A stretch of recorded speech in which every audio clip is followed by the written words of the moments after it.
रात के सन्नाटे में जब पूरा मेरठ शहर सो रहा था, एक खौफनाक साजिश को अंजाम दिया जा रहा था। एक ऐसा जुर्म जिसकी गूंज पूरे मेरठ में फैलने वाली थी।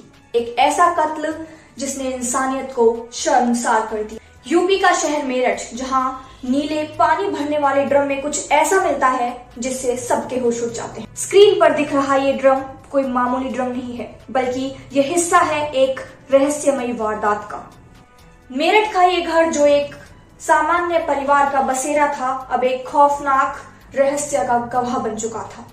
ये घटना मेरठ की बताई जा रही है, जहां एक महिला जिसका नाम मुस्कान रस्तोगी है, वो अपने मर्चेंट नेवी में काम करने वाले पति को बड़ी बेरहमी के साथ हत्या के घाट उतार देती है। आखिर मुस्कान ने अपने पति की हत्या क्यों की? इस साजिश में मुस्कान का साथ किसने दिया? आइए इस वीडियो में हम एक एक करके सभी पहलुओं को जानते हैं। नमस्कार, मैं हूं आपके साथ प्रियंका भाटी। आप देख रहे हैं एड्यूस्पार्क नेक्सस। ये कहानी है सौरभ राजपूत की, जो ब्रह्मपुरी थाना क्षेत्र के इंदिरा नगर में अपनी पत्नी मुस्कान और 5 साल की छोटी बच्ची के साथ किराए के मकान में रहते। 2016 में दोनों की लव मैरिज के बाद से ही दोनों के परिवारों के बीच काफी तनाव चल रहा था और 3 साल पहले ही वे किराए के मकान में इंदिरा नगर में रहने के लिए आए थे। 24 फरवरी को सौरभ लंदन से घर लौटा अपनी पत्नी मुस्कान और बेटी के साथ कुछ वक्त बिताने के लिए। इस बात से बिल्कुल बेखबर कि उसकी ये यात्रा उसकी जिंदगी की आखिरी यात्रा होने वाली थी। 4 मार्च की रात जब सौरभ घर पर आराम कर रहा था, तो उसकी पत्नी मुस्कान ने उसके खाने में नशीली दवा मिला दी, जिससे वो बेहोश हो गया और तब साहिल शुक्ला को बुलाया गया। साहिल मुस्कान का प्रेमी था, जो सौरभ को रास्ते से हटाने के लिए बेताब था। चाकू से वार पर वार किए गए, खून से सना घर और एक बेरहम प्लानिंग। शव को 15 टुकड़ों में काटकर प्लास्टिक ड्रम में बंद कर देना, फिर इसे सीमेंट से जाम कर देना ताकि किसी को शक ना हो, किसी को इससे गंध ना आए। मगर अपराध कितना भी शातिर क्यों ना हो, किसी न किसी सुराख की जंजीर से जुड़ ही जाता है। 17 मार्च, मुस्कान की झूठी कहानियां, उसके आंसू और उसके माँ बाप का शक, आखिरकार इस रहस्यमयी वारदात की पोल खुलने लगी। आइए डिटेल में जानते हैं इस मेरठ मर्डर मिस्ट्री की इनसाइड स्टोरी। दरअसल 2019 में मुस्कान की जिंदगी में साहिल की एंट्री हुई। उधर सौरभ लंदन में अपने काम से बिजी था। मुस्कान और साहिल दोनों साथ में पढ़ते थे, लेकिन वो बीच में अलग हो गए थे। काफी सालों के बाद जब वो दोबारा मिले तो उनके बीच नजदीकियां बढ़ गई। मुस्कान और साहिल के अफेयर के बारे में सौरभ को भनक लग गई। वहीं सौरभ के लंदन में रहते हुए मुस्कान और साहिल के बीच का रिश्ता गहरा होता चला गया। साहिल अब मुस्कान से शादी करना चाहता था, लेकिन सौरभ के होते हुए ये मुमकिन नहीं था। ऐसे में साहिल ने मुस्कान पर दबाव बनाया कि क्यों ना सौरभ से छुटकारा पाया जाए। वहीं सौरभ मुस्कान को तलाक देने के लिए राजी नहीं था। ऐसे में दोनों ने मिलकर सौरभ की हत्या की साजिश को अंजाम दिया। इसी बीच 24 फरवरी को सौरभ लंदन से वापस लौटा। 4 मार्च की रात को सौरभ के खाने में मुस्कान ने नशीली दवा मिला दी और जब वो बेहोश हो गया तो साहिल को बुलाकर उसके सीने पर चाकू से बेरहमी से वार किए गए। हत्या के बाद लाश के 15 टुकड़े किए गए और उन्हें प्लास्टिक ड्रम में भर दिया गया। ऊपर से सीमेंट का घोल डाल दिया गया। इससे डेड बॉडी सीमेंट में ही जम गई। घटना को अंजाम देने के बाद आरोपी हिमाचल घूमने के लिए चले गए। मुस्कान रस्तोगी इतनी शातिर महिला थी कि उसने पति की हत्या से पहले ही पड़ोसियों और रिश्तेदारों को झांसा देना शुरू कर दिया था। अपने आसपास के लोगों को बताना शुरू कर दिया था कि वह अपने पति के साथ बाहर घूमने जा रही है। इसी बहाने उसने घर में ताला लगाकर चोरी छुपे घटना को अंजाम दे डाला और फिर साहिल के साथ हिमाचल घूमने निकल गई।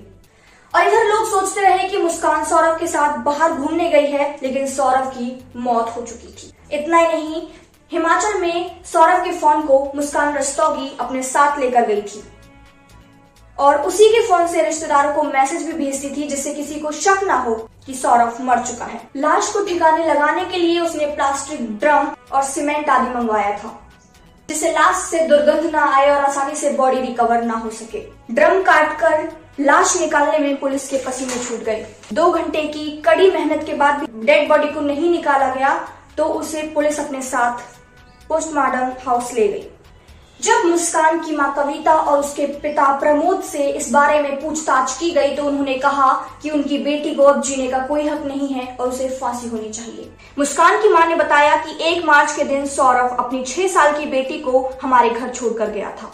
साजिश के तहत 4 मार्च की रात को मुस्कान ने सौरभ की हत्या करके उसकी लाश को ड्रम में छुपाया था। माँ बाप का कहना है कि उन्हें शक हो रहा था कि आखिर 1 मार्च के बाद सौरभ गया कहाँ। वो कोई बात भी नहीं कर रहा था और मुस्कान उनकी सौरभ से बात भी नहीं करवा रही थी। वो हमेशा कोई ना कोई बहाना बना देती थी। उसके बाद 17 मार्च को मुस्कान ने अपने घर पर फोन किया और उन्हें बताया कि उसकी सौरभ से लड़ाई हो चुकी है और वो सारी बात घर आकर ही बताएगी। मुस्कान के माँ बाप का कहना है कि वो कुछ देर बाद घर आई और रोना शुरू कर दिया और पूछने पर उसने बताया कि सौरभ की हत्या उसके घर वालों ने कर दी है। ये सुनकर मुस्कान के माँ बाप को अपनी बेटी पर विश्वास नहीं हुआ। उसके पिता को भी मुस्कान रस्तोगी पर शक था। वो बेटी को थाने ले जाने लगे मगर रास्ते में ही मुस्कान ने उन्हें सच बता दिया। मुस्कान के पिता का कहना है कि जब उसने मुस्कान रस्तोगी से पूछा कि उसने ऐसा क्यों किया, तब उसने बताया कि उसने साहिल के कहने पर ऐसा किया। साहिल ने उससे कहा था कि अगर हम सौरभ को रास्ते से नहीं हटाएंगे तो हम नशा नहीं कर पाएंगे।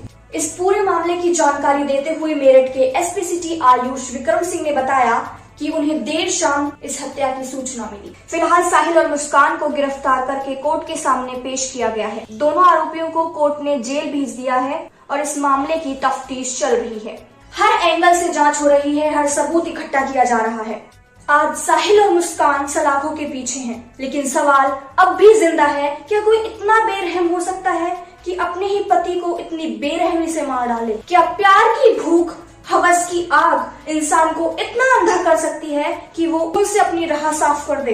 ये कहानी सिर्फ एक हत्या की नहीं बल्कि इंसानी फितरत के सबसे घिनौने चेहरे की है। ऐसा सच जो किसी के भी रोंगटे खड़े कर दे। इस खूनी लव स्टोरी के ऊपर और मुस्कान ने अपने प्रेमी साहिल के साथ मिलकर जिस तरह से अपने पति सौरभ की हत्या की, इस पूरी कहानी पर आपकी जो राय है वो कमेंट सेक्शन में जरूर मेंशन करें।